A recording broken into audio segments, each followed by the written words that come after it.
Hello friends, आपके अपने राम अवतार अकेडमी चैनल में स्वागत है। हमारी क्लास 12 की फ़िज़िक्स कल स्टार्ट हो गई थी और हमने कुछ चार्ज और उसकी बेसिक प्रॉपर्टीज़ के बारे में पढ़ा था। तो हम अपने जो topic electric charge and field है, इलेक्ट्रिक चार्ज एंड फील्ड, इसको स्टडी कर रहे थे। तो देरी ना करते हम इसी टॉपिक पे अपने आगे बढ़ते हैं, ठीक है। तो चार्ज और उनके कुछ बिहेवियर्स के बारे में पढ़ने के बाद हम ये देखते हैं कि कौन कौन से मेटल्स उस चार्ज को फ्लो करा सकते हैं। जो इजीली फ्लो कराएंगे उनको क्या बोलेंगे, जिनमें से चार्ज का फ्लो इजीली नहीं होगा उनको क्या बोला जाएगा, ठीक है। तो बेसिकली इसके बारे में आपको पहले से ही मालूम है, आपने पढ़ा हुआ है कंडक्टर और इंसुलेटर्स के बारे में, ठीक है। तो कंडक्टर्स ऐसे मटेरियल होते हैं जिनमें से चार्ज का फ्लो ईजिली होता है। चार्ज कैन फ्लो ईजिली, ठीक है। और इंसुलेटर के केस में क्या हो जाएगा, इंसुलेटर के केस में चार्ज ईजिली फ्लो नहीं करेगा, means charge can not flow easily, ठीक है। तो कंडक्टर का अगर हम एग्जांपल लें तो आपको मालूम ही है, ह्यूमन बॉडी ले लीजिए, एक अच्छे कंडक्टर की तरह काम करती है। ह्यूमन बॉडी है, एनिमल बॉडी है, उसकी भी बॉडी भी कंडक्टर की तरह काम करती है। मेटल हो गए आपके सारे, ठीक है। कुछ ग्रेफाइट्स हैं, कार्बन के एलॉय ग्रेफाइट हैं, एसिड्स हैं, ये सब आपके कंडक्टर्स के अंदर आते हैं। इंसुलेटर्स में जैसे आपके प्लास्टिक हैं, रबर है, प्लास्टिक है, ठीक है। पोर्कलेन, मिट्टी से बने हुए बर्तन है, पोर्कलेन, कुछ इस तरह के एग्जाम्पल हम इंसुलेटर्स में लेते हैं। तो अगर हम शॉर्ट में बोलें कि कंडक्टर इंसुलेटर्स का मतलब क्या है, तो देखो इसमें ज़्यादा डिफरेंस नहीं है। जो काम की बात है वो ये है कि आपको इनके चार्ज कैरियर्स के हम बात करते हैं। तो जैसे कंडक्टर्स के ऊपर अगर आप कोई सरफेस पे चार्ज प्लेस कर देते हैं तो ये चार्ज इसी लोकेशन पर नहीं रहेगा, ये स्मूथली पूरे सरफेस के ऊपर फैल जाएगा, ठीक है। उस मटेरियल के पूरे सरफेस पे फैल जाता है, उन्हीं को हम कंडक्टर बोलते हैं। इंसुलेटर के केस में ऐसा नहीं है। जैसे कोई लकड़ी है आपके पास, मान लीजिए लकड़ी का टुकड़ा है, आपने इसके ऊपर चार्ज प्लेस कराया तो अब ये चार्ज सरफेस के ऊपर फैलेगा नहीं, ठीक है, कम्प्लीटली डिस्ट्रीब्यूट नहीं होता है। तो जहाँ पे रखा वो वहीं पे ही रहेगा, तो इसलिए हम कहते हैं चार्ज का फ्लो नहीं हो सकता है, ठीक है। कुछ ये डिफरेंस आपको याद रखना है। अच्छा, फिर कुछ कभी कभी एक ये क्वेश्चन पुटअप होता है कि अगर आप मेटल रोड को हाथ में लेके रब कराते हो वूल से, तो उस पर कोई चार्ज क्रिएट क्यों नहीं होता, ठीक है। तो मैं क्वेश्चंस लिख देता हूँ जो इम्पोर्टेंट है। A metal road held in hand and rubbed with wool does not develop any charge. Why? क्यों नहीं करता है, ठीक है। तो इसका आंसर आपके पास ही है। आपने ये पॉइंट्स अगर गौर किया हो तो ये देखिए, इन हैंड दिया हुआ है आपको। और अभी अभी हमने पढ़ा था कि humans body as a conductors होती है, यानी अगर आप उस रोड को हाथ में लेके रब करा रहे हो तो चार्ज तो डेवलप हो रहे हैं लेकिन वो रुक नहीं रहे हैं। क्यों? क्योंकि ह्यूमन्स बॉडी एक परफेक्ट कंडक्टर का काम कर रही है। जो चार्ज क्रिएट होते ही आपकी बॉडी से पास होकर अर्थ पे चली जा रही है, ठीक है, इसलिए वो चार्ज वहाँ पर रुक नहीं रहा है, ठीक है। तो चार्ज तो डेवलप होते हैं लेकिन वो स्टे नहीं हो रहे हैं उस रोड के ऊपर।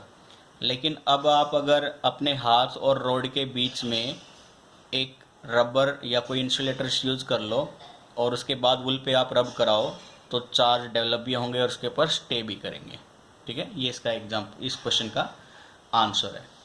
इसके बाद अब कुछ पॉइंट्स आते हैं अर्थिंग और उसकी सेफ्टी के बारे में। तो आपसे पूछते हैं कि अर्थिंग क्या होती है, अर्थिंग या ग्राउंडिंग।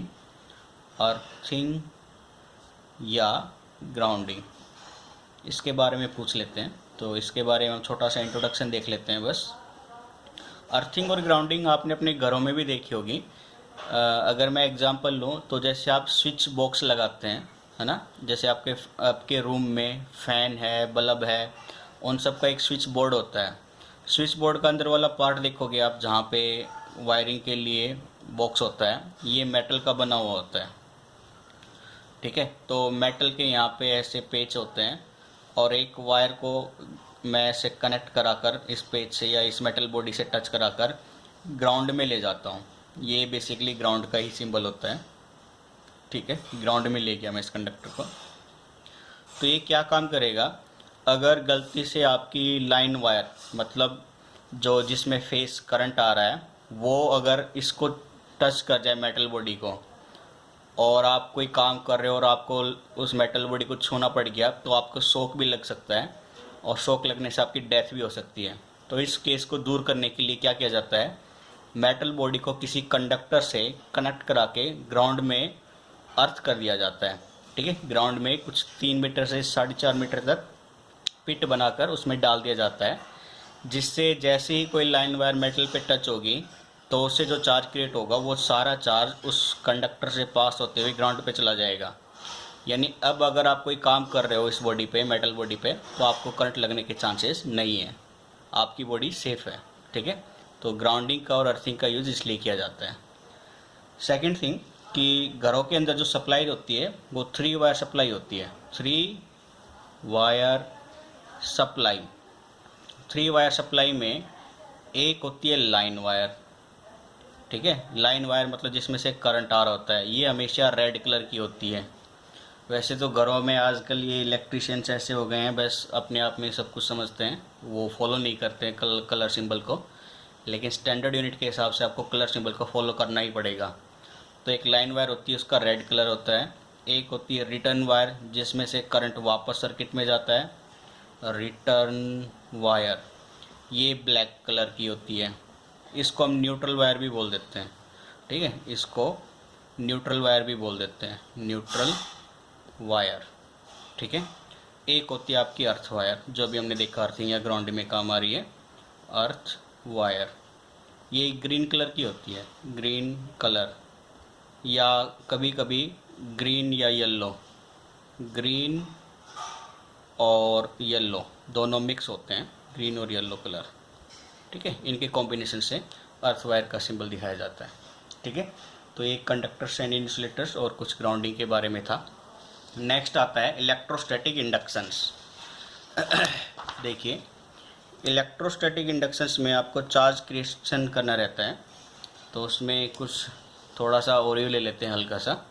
तो टॉपिक का नाम है हमारा इलेक्ट्रोस्टैटिक इंडक्शन, इलेक्ट्रोस्टैटिक इंडक्शन। ठीक है, ये क्या है, टेम्परेरी चार्ज क्रिएट करना रहता है इसमें, मतलब मैं ये ऐसे कह सकता हूँ, टेम्परेरी इलेक्ट्रीफाइड।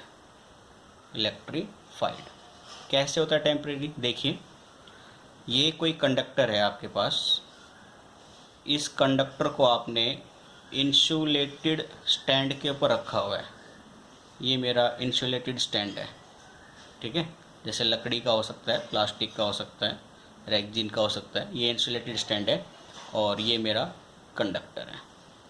ठीक है, मैं एक चार्ज्ड रोड लेके आता हूँ, मान लो एक ग्लास रोड लेके आ गया मैंने एग्जांपल ले रखा है, मान लीजिए ग्लास रोड का, और ये पॉजिटिवली चार्ज एक्वायर्ड किया हुआ है ग्लास रोड ने।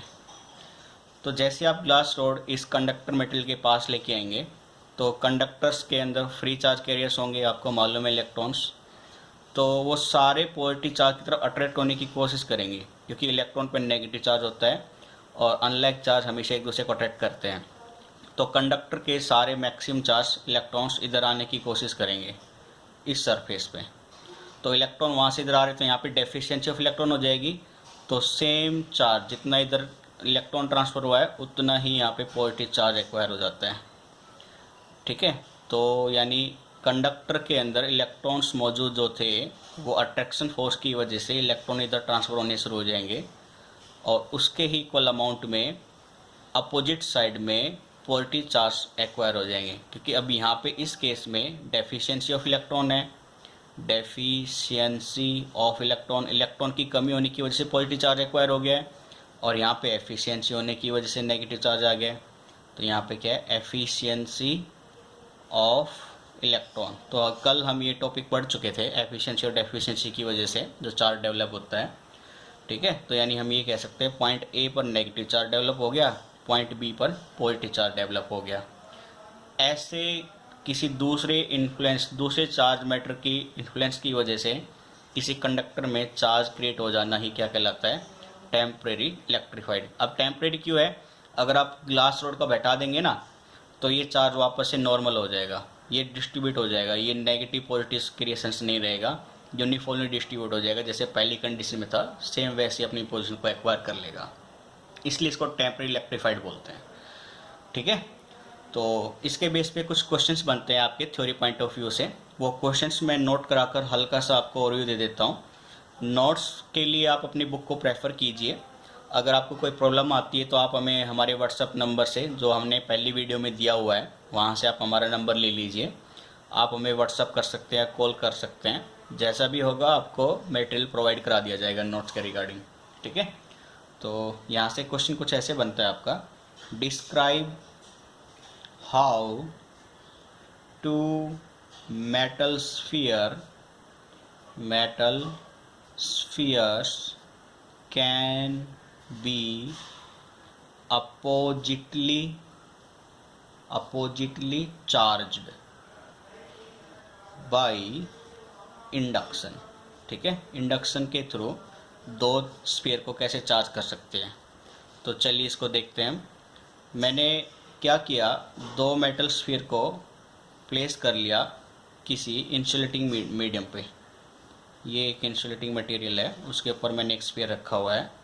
फिर से एक स्फीयर ले लिया जो उसको टच भी कर रहा है, ये भी रखा हुआ है किसी दूसरे अनदर इंसुलेटिंग मटेरियल पर। ठीक है यहाँ तक। अब हमने क्या किया, मैं एक ग्लास रोड को लेके आता हूँ, ये ग्लास रोड है जिसके ऊपर पॉजिटिव चार्ज एक्वायर किया गया है। तो होगा क्या, फिर से सेम उस चार्ज की कंडीशन की तरह इलेक्ट्रॉन बी पोजीशन से ए की तरफ ट्रांसफ़र हो जाएंगे, क्योंकि अट्रैक्शन फोर्स फील कर रहे हैं। सेम इधर, यानी इस साइड से, राइट साइड से आपके चार्ज कैरियर्स लेफ्ट साइड की तरफ मूव करने की कोशिश करेंगे अट्रैक्शन फोर्स की तरफ। ठीक है, तो यानी यहाँ पे आपका कुछ नेगेटिव चार्ज क्रिएट हो जाएगा, इधर आपका पॉजिटिव चार्ज क्रिएट हो जाएगा। ये एफिशिएंसी ऑफ इलेक्ट्रॉन की वजह से, ये डेफिशिएंसी ऑफ इलेक्ट्रॉन की वजह से। अब आप क्या कीजिए, इस ग्लास रोड को मत हटाइए, इसको इसी पोजीशन पर रखिए। तो मैंने कुछ ऐसे डायग्राम से दिखाया, ग्लास रोड अपनी ही लोकेशन पर है, लेकिन मैंने अब स्फीयर को अलग कर दिया। ठीक है, इस स्फीयर को अलग कर दिया और इस स्फीयर को भी मैंने अलग कर दिया, सेपरेशंस कर दी मैंने इन दोनों के बीच में। तो होगा क्या, इलेक्ट्रॉन्स की वजह से तो इस पे नेगेटिव चार्ज एक्वायर रहेगा और इस पे पॉजिटिव चार्ज एक्वायर हो जाएगा। अब अगर आप ग्लास रोड को हटा लें, हटाने से अब जो कंडीशन बनेगी वो कुछ ऐसी होगी। ठीक है, ये आपका पहला स्फीयर है और ये आपका दूसरा स्फीयर है। ठीक है, तो इसके ऊपर नेगेटिवली अब यूनिफॉर्मली डिस्ट्रीब्यूट हो जाएगा और पॉजिटिव चार्ज इस पर यूनिफॉर्मली डिस्ट्रीब्यूट हो जाएगा। ठीक है, तो दो स्फीयर पहले अनचार्ज थे, तो हमने उनके ऊपर चार्ज क्रिएशन कर दिया है, इलेक्ट्रिफिकेशन कर दिया बाय इंडक्शन मेथड, इसी को इंडक्शन मेथड बोलते हैं। एक पे नेगेटिव चार्ज एक्वायर हो गया, एक पे पॉजिटिव। ठीक है, सेकंड थिंग, आपका कुछ क्वेश्चन ऐसे ही बन सकता है, अभी तो दो स्फीयर थे, अगर एक स्फीयर की बात की जाए तो कैसे करेंगे। तो देखिए, मान लीजिए एक स्फीयर है आपके पास, ये इंसुलेटिंग मटेरियल पे रखा हुआ है, इनिशियली अभी अनचार्ज्ड है। अब मैं इसके पास एक ग्लास रोड या कोई और दूसरी रोड लेके आता हूँ, मैंने माना इसके ऊपर नेगेटिव चार्ज है।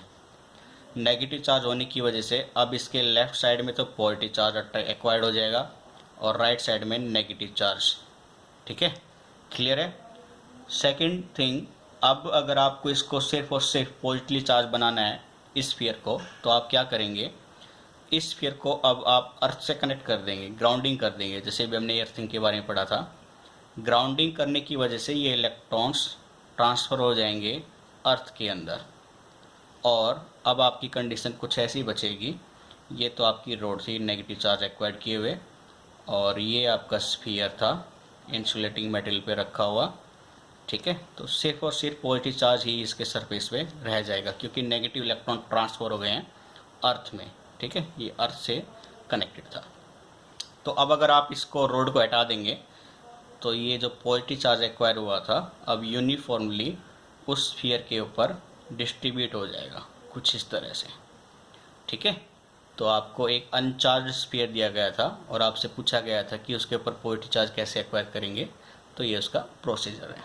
क्लियर है बेटा? तो अब आती है आपकी बेसिक पॉइंट्स में कि गोल्ड लीफ इलेक्ट्रोस्कोप में ये जो चार्ज हो गया था भाई, चार्ज डेवलप हुआ। जैसे आपने सोचा कि ग्लास रोड को सिल्क क्लॉथ से रब करा रहे तो ग्लास रोड पे पॉजिटिव चार्ज एक्वायर हुआ, कैसे मालूम हुआ कि उस पर पॉजिटिव ही चार्ज है?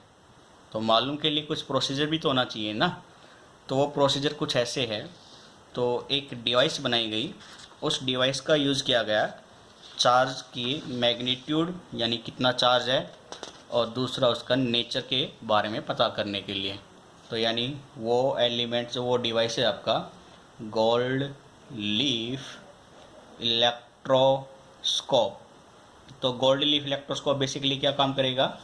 एक तो ये चार्ज का नेचर बताएगा, नेचर ऑफ चार्ज, कि भाई वो पॉजिटिव चार्ज है या नेगेटिव चार्ज है। दूसरा क्या बताएगा? चार्ज के साथ में उसकी क्वांटिटी, स्ट्रेंथ बताएगा, स्ट्रेंथ ऑफ चार्ज, कि भाई उसका मैग्नीट्यूड कितना है, वो कम फोर्स से दिखाएगा या ज़्यादा फोर्स से दिखाएगा, ये इसका स्ट्रेंथ होता है। तो गोल्ड लीफ इलेक्ट्रोस्कोप कैसे काम करेगा देखिए।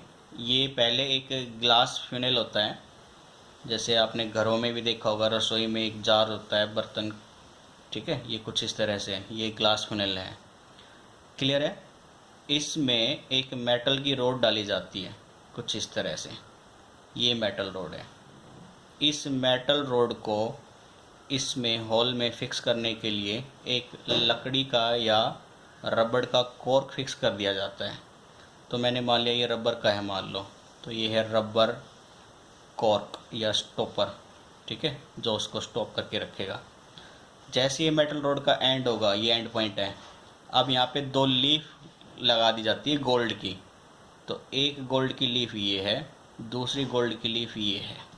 तो ये क्या है? गोल्ड लीफ, ठीक है। और यहाँ पे कुछ कोटिंग सी वगैरह सी कर दी जाती है आपको, जो टिन फॉइल की होती है। इसका बेसिकली रीज़न यही होता है कि जो दूसरे चार्ज और अगर यहाँ पे एनवायरनमेंट में मौजूद हो तो ये उनको एब्जॉर्ब कर ले, उसका इन्फ्लुएंस आपके एक्सपेरिमेंट पे ना पड़े। तो ये आपकी टिन फॉइल होती है, ठीक है। ये किस तरह का ग्लास था? ग्लास वेसल, बर्तन, ठीक है। और ये क्या थी बेटा? आपकी मेटल नॉब है, ये मेटल नॉब। और ये क्या थी? Metal rod. ये है आपकी मेटल रॉड, ठीक है। तो अब ये काम कैसे करते हैं देखिए। मैं सिर्फ मेटल रॉड और मेटल नॉब और गोल्ड लीफ के प्रोसीजर को ही फोकस कर रहा हूँ। अभी मैं ग्लास चैम्बर को भूल जाता हूँ, तो उस पर कुछ ऑपरेशंस ऐसे होगा। इनिशियली मान लीजिए ये आपकी जो ग्लास रोड थी ये कुछ इस तरह से, वो तो है ग्लास नॉब, मेटल नॉब, ये आपका इसके ऊपर गोल्ड लीफ था। इनिशियली गोल्ड लीफ एक दूसरे से चिपके हुए हैं मान लीजिए, ठीक है। ये दोनों के दोनों, अगर ये ऐसे है, एक लीफ ये है, दूसरी लीफ ये है, तो ये इनिशियली ये ऐसे है, ठीक है। अब आप जो ग्लास रोड रब करा रहे थे सिल्क क्लॉथ से, तो ग्लास रोड लेके आ रहा हूँ मैं, मान लीजिए ग्लास रोड पे पॉजिटिव चार्ज था, आपको पहले ये मतलब मालूम नहीं था हमें, लेकिन नेचर चेक कर रहे हैं। तो ग्लास रोड जैसे ही मैं इसके ऊपर टच कराऊंगा, टच कराने से पॉजिटिव चार्ज आएगा और दोनों लीफ पे जाएगा। अब आपको पता है सेम चार्ज क्या करता है? रिपेल करता है। तो जैसे ये सेम चार्ज इस पे आएगा, ये रिपेल करना शुरू कर देगा, और अब इसका नेचर कुछ इस तरह से हो जाएगा। ये मेटल रोड, ये पॉजिटिव चार्ज इस पर आपने टच कराया तो ये पॉजिटिव आएगा, पॉजिटिव आएगा, पॉजिटिव आएगा, और दोनों लीफ पे पॉजिटिव होने की वजह से एक दूसरे से अपोजिट डायरेक्शन में भागेंगे, क्योंकि इनके ऊपर कैसा चार्ज है? अभी पॉजिटिव, रिपल्सन फोर्स, ठीक है। क्लियर है? अब मेरे को कुछ नहीं पता इसके बारे में। अब मैं मान के चलो कोई एक ऐसी डिवाइसेस लेके आता हूँ जिस पे मेरे को पहले से मालूम है इसके ऊपर नेचर कैसा है, नेगेटिव है या नहीं। मान लो मैं कोई एक नॉन डिवाइस लेके आता हूँ, नॉन डिवाइस या रोड, मुझे मालूम है इसके ऊपर भी नेगेटिव चार्ज मौजूद है, ठीक है। अब मैं उस मेटल रोड के ऊपर टच कराऊँ उसको, क्लियर है। ये मेटल नोब था, ये मेटल रोड है, ये मेरे गोल्ड लीफ जो भी सेपरेशंस पर है। जैसे ही मैंने ये नेगेटिव वाले टर्मिनल से टच कराऊंगा इस पॉजिटिव टर्मिनल को, तो नेगेटिव चार्ज आएगा, इसको कैंसिल आउट करने की कोशिश करेगा, ठीक है, या उस पर फोर्स, उस पॉजिटिव चार्ज के फोर्स को कम करेगा तो इसके बीच के रिपल्सन भी कम हो जाएगा और ये पास आने की कोशिश करेंगे। तो पास आने की कोशिश करेंगे तो वो रिजल्ट कुछ ऐसे हो जाएगा, ठीक है। ये सेपरेशन इनके बीच में बिल्कुल कम हो जाएगी, कुछ इस तरह से, ठीक है, क्लियर है। तो ये नॉन डिवाइस थी नेगेटिव चार्ज। अब इसको लगाने से जब इनके बीच की सेपरेशन कम हुई है तो मुझे पता चल जाएगा इन दोनों के ऊपर पहले पॉजिटिव चार्ज था, इस वजह से वो अब रिपेल ना होने की बजाय अट्रैक्ट होने की कोशिश कर रही है, ठीक है। तो नॉन डिवाइस होना आपके पास पहले ज़रूरी है ताकि आप पता कर सको कि जिस रोड के ऊपर आपको चार्ज देखना है वो उसका नेचर कैसा है। तो नेचर तो हम ऐसे पता करते हैं। स्ट्रेंथ के लिए क्या करते हैं, स्ट्रेंथ के लिए रिपल्सन देखते हैं। अगर रिपल्सन बहुत ज़्यादा हो रही है ऐसे, तो इसका मतलब स्ट्रेंथ भी बहुत ज़्यादा है। लेकिन रिपल्सन अगर बहुत ही कम या अट्रैक्शन बहुत कम हो रहा है तो इसका मतलब स्ट्रेंथ उसकी कम है, ठीक है। उसके लिए अलग से मेजरमेंट वैल्यू होती है, वो आपके सिलेबस में नहीं है तो उस पर हम अभी फोकस नहीं करेंगे, ठीक है। ये था हमारा गोल्ड लीफ इलेक्ट्रोस्कोप के बारे में। अब आती कुछ basic property of electric charge. तो बेसिक प्रॉपर्टी देखते हैं हम अब। Basic property of electric charge, electric charge की कुछ प्रॉपर्टी देख लेते हैं बेटा। तो फर्स्ट प्रॉपर्टी, मैं आपको प्रॉपर्टी के नाम बता देता हूँ, फिर हम उनको हल्का सा ओवरव्यू ले लेते हैं। एक होती है additive nature, additive property, additive property. Second होती है बेटा आपकी क्वांटाइजेशन, क्वांटाइजेशन। थर्ड प्रॉपर्टी होती है आपकी कंजर्वेशन, कंजर्वेशन, ठीक है। तो एडिटिव प्रॉपर्टी में अगर हम बात करें तो इसमें क्या होता है, charge are additive natures, charge are additive in nature. यानी अगर ये आपके पास कोई ऑब्जेक्ट है, इसके ऊपर एक 2 माइक्रोकूलम का चार्ज मौजूद है, एक 4 माइक्रोकूलम का चार्ज मौजूद है, एक -3 माइक्रोकूलम का चार्ज मौजूद है, तो ओवरऑल इसके ऊपर कितने चार्ज मौजूद रहेगा, +2 +4 एंड -3, 4 और 2 6 में से 3 गया 3 माइक्रोकूलम। यानी इसके ऊपर टोटल जो चार्ज मौजूद है वो प्लस का 3 माइक्रोकूलम मौजूद है। तो बॉडी पे कैसा चार्ज रिक्वायर रह जाएगा, पॉजिटिव, कितने कूलम का, 3 माइक्रोकूलम का, ठीक है। तो इन्हें आप चार्ज को डायरेक्टली ऐड कर सकते हैं। तो यही प्रॉपर्टी एडिटिव नेचर्स में आती है। फिर आता है आपका बेटा नेक्स्ट जो थिंग है वो है आपकी क्वांटाइजेशन इन नेचर, ठीक है। ये फर्स्ट प्रॉपर्टी थी। सेकंड प्रॉपर्टी आपकी क्वांटाइजेशन, ठीक है। क्वांटाइजेशन का मतलब होता है कि भाई क्वांटाइजेशन आया कहाँ से। तो आपने जब चेक किया था ग्लास रोड का और इनका एग्जांपल ले रहे थे सिल्क क्लॉथ वगैरह का, तो आपने एक चीज़ नोट की होगी बेटा कि हमने देखा था, हम यही कह रहे थे कि 1 इलेक्ट्रॉन ट्रांसफ़र हो रहा है, 2 इलेक्ट्रॉन ट्रांसफ़र हो रहा है। कभी हमने रैशनल नंबर के बारे में नहीं कहा, हमने ये नहीं कहा कि भाई आधा इलेक्ट्रॉन ट्रांसफ़र हुआ है, 1.5 इलेक्ट्रॉन ट्रांसफ़र हुआ है, 3.5 इलेक्ट्रॉन ट्रांसफ़र हुआ है, ऐसा कभी भी नहीं सुना होगा आपने, ना कभी बड़ा होगा। इसका मतलब जो चार्ज का ट्रांसफ़र होता है वो डिस्क्रीट इन नेचर होता है, 1 4 2 4 3 4 4 चार्ज ऐसे नंबर वैल्यू में होता है। तो चार्ज का डिस्क्रीट होना ही क्या कहलाता है, क्वांटाइजेशन। क्वांटाइजेशन मतलब पैकेट ऑफ चार्ज होता है। आप ये भी कह सकते हैं पैकेट ऑफ चार्ज। जैसे एक माचिस की तिल्ली का एक पैकेट होता है, ऐसे चार्ज का एक पैकेट ही क्या कहलाता है, क्वांटाइजेशन, जिसमें हमेशा कैसी वैल्यू रहती है, डिस्क्रीट वैल्यू या डिस्क्रीट नेचर, यानी काउंटेबल रहेगी 1 2 3, ऐसे डेसिमल में नहीं, 1.5 1.3 ऐसे नहीं, 1 2 3 ऐसे इंटीजर्स में ही होगी आपके पास वैल्यू, ठीक है। तो उसको हम बोलते हैं क्वांटाइजेशन ऑफ चार्ज।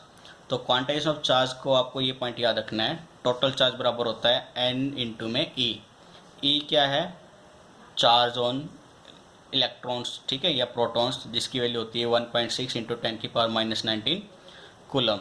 इलेक्ट्रॉन के लिए नेगेटिव हो जाएगा ये चार्ज और प्रोटॉन के लिए पॉजिटिव हो जाएगा। n क्या है? Number of charges. क्या वो क्या है? टोटल चार्ज, ठीक है। फिर ये अगर हम बात करें थर्ड पॉइंट की, तो वो थर्ड था हमारा points conservation of charge. Conservation of charge, ठीक है। कंजर्वेशन ऑफ चार्ज में क्या होता है, इसमें भी आपके पास दो पॉइंट आते हैं। एक तो आता है कि charge neither be created nor destroyed, ठीक है। चार्ज ना तो क्रिएट किया जाता है ना ही डेस्ट्रॉयड किया जा सकता है। ये आपको मालूम है भाई, ऐसा नहीं है कि आपने इलेक्ट्रॉन ट्रांसफ़र करके इलेक्ट्रॉन को ख़त्म कर दोगे, नहीं, एनर्जी कंजर्व होती है हमेशा। यानी जैसे कि आपने एक माचिस की तीली जलाई, तो वो जो वुड थी वो वुड जलती है तो हीट एनर्जी भी जनरेट करती है, साउंड एनर्जी भी जनरेट करती है, तो एनर्जी ट्रांसफ़र हो जाती है लेकिन कभी ख़त्म नहीं होती है, ठीक है। ये सार्वभौमिक सत्य है, यूनिवर्सल ट्रुथ। तो ये पॉइंट्स आपको हमेशा याद रखना है, एनर्जी कंजर्व होती है, कभी ख़त्म नहीं होगी। ऐसी चार्ज कभी ख़त्म नहीं होता है, सिर्फ और सिर्फ ट्रांसफ़र होता है, ठीक है। एक पॉइंट से एक जगह से दूसरी जगह पे सिर्फ ट्रांसफ़र कर सकते हो, उसको ख़त्म नहीं कर सकते हो। दूसरा, अगर पॉइंट्स की हम बात करें, ये पॉइंट 1 था। सेकंड पॉइंट क्या हो जाएगा? Total charge of an isolated system remains constant. वो हमेशा क्या रहता है? कांस्टेंट ही रहता है। जैसे कि हम बात करते हैं, ये है ग्लास रोड, ये है अभी सिल्क क्लॉथ, ठीक है। मैंने माना इसके ऊपर इलेक्ट्रॉन की संख्या है 10 और प्रोटॉन की संख्या भी है 10। इसके ऊपर इलेक्ट्रॉन की संख्या है 5, इलेक्ट्रॉन्स और की संख्या 5, प्रोटॉन की संख्या भी 5 है। यानी अगर अब ये आइसोलेटेड सिस्टम है ऐसे, तो टोटल इलेक्ट्रॉन कितने मौजूद हैं? 15। टोटल प्रोटॉन कितने मौजूद हैं? 15। अब आपने इन दोनों को रब कराया और मैंने माना 2 इलेक्ट्रॉन का ट्रांसफ़र हो गया है, तो 2 इलेक्ट्रॉन का ट्रांसफ़र होने पे अब इसके ऊपर इलेक्ट्रॉन की संख्या बची 8, प्रोटॉन उतने ही रहेंगे 10, ठीक है। सिल्क क्लॉथ पे अगर हम चेक करेंगे तो इलेक्ट्रॉन 2 ट्रांसफ़र हुए हैं, 5 पहले से थे, 5 + 2 यानी 7 हो गए। प्रोटॉन की संख्या वही 5 है, तो ये इलेक्ट्रॉन की संख्या कम होने से इस पर पॉजिटिव चार्ज एक्वायर हो गया और इस पर नेगेटिव चार्ज एक्वायर हो गया। लेकिन आइसोलेटेड सिस्टम की बात करूँ, अगर मैं टोटल इंक्लूडेड की बात करता हूँ, तो इलेक्ट्रॉन की संख्या अभी भी 8, 7, 15 ही है, प्रोटॉन की संख्या अभी भी 15 ही है। जो पहले कंडीशन थी सेम कंडीशन अभी मौजूद है। इसको हम बोलते हैं आइसोलेटेड, ठीक है। यानी चार्ज हमेशा आइसोलेटेड रहते हैं, आइसोलेशन सिस्टम में हमेशा कांस्टेंट रहेंगे, ठीक है। इलेक्ट्रॉन प्रोटॉन की संख्या हमेशा इक्विवेलेंट ही होती है।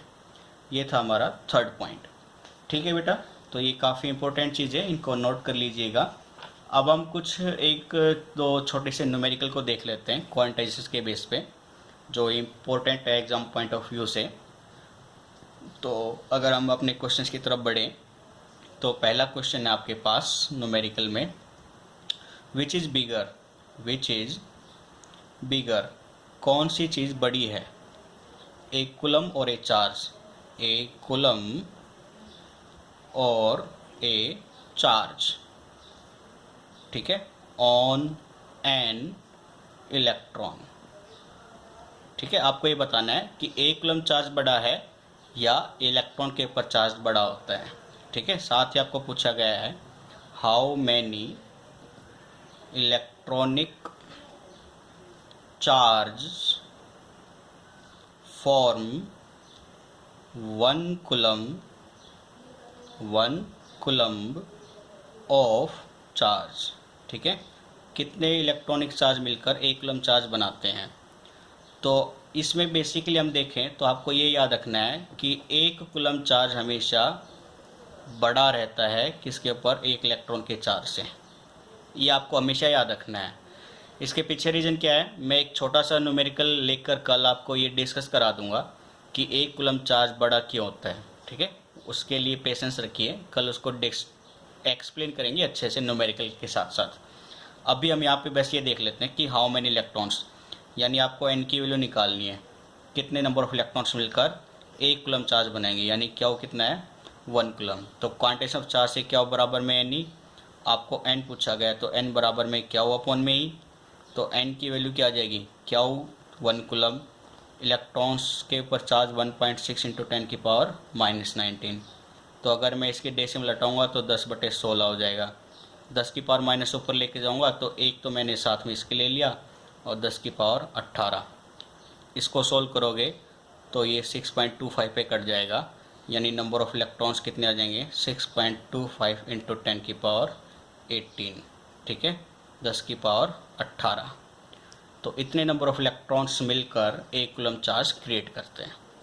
क्लियर है, तो आप यहाँ से भी अंदाज़ा लगा सकते हैं कि 1 कूलम चार्ज कितना बड़ा होता है, और डिटेल में हम इसको एक कल न्यूमेरिकल लेके करा देंगे। कल का हमारा मोस्टली पॉइंट बेस रहेगा न्यूमेरिकल पे, जिसमें हम एनटीएससी टाइप के, सॉरी एनटीएससी नहीं, एनआईटी सॉरी नीट और आईआईटी के बेस के कुछ न्यूमेरिकल लेकर डिटेल में स्टडी करेंगे। ठीक है, हमारी थ्योरी हम कह रहे थे कि न्यूमेरिकल और थ्योरी दोनों हम पैरेलली स्टार्ट रखेंगे, और आपको नोट्स की अगर रिक्वायरमेंट हो तो हमने जैसे आपको बताया, आप हमें कॉल भी कर सकते हैं, व्हाट्सअप भी कर सकते हैं, आपकी रिक्वायरमेंट पूरी कर दी जाएगी। बाकी आप अपने एनसीईआरटी बुक को प्रेफर्ड कीजिए, वहाँ से प्रैक्टिस कीजिए, कोई प्रॉब्लम आए तो हमें ज़रूर बताइए। ओल्ड क्वेश्चन पेपर उठाइए अपने सीबीएसई के, हमारे जितने भी स्टडी मटेरियल है सीबीएसई ओरिएंटेड ही है, और ऐसा नहीं है कि बाकी अदर्स बोर्ड के लिए यानी स्टेट बोर्ड के लिए या किसी और चीज़ के लिए आप प्रेफर नहीं कर सकते। हर चीज़ के लिए वो बेस्ट है, इवन आपके एनडी जैसे एग्ज़ाम के लिए भी वो नोट्स काफ़ी अच्छे हेल्प करा सकती है आप लोगों की स्कोरिंग करने में। ठीक है, तो आज के लिए हम इतना ही करेंगे।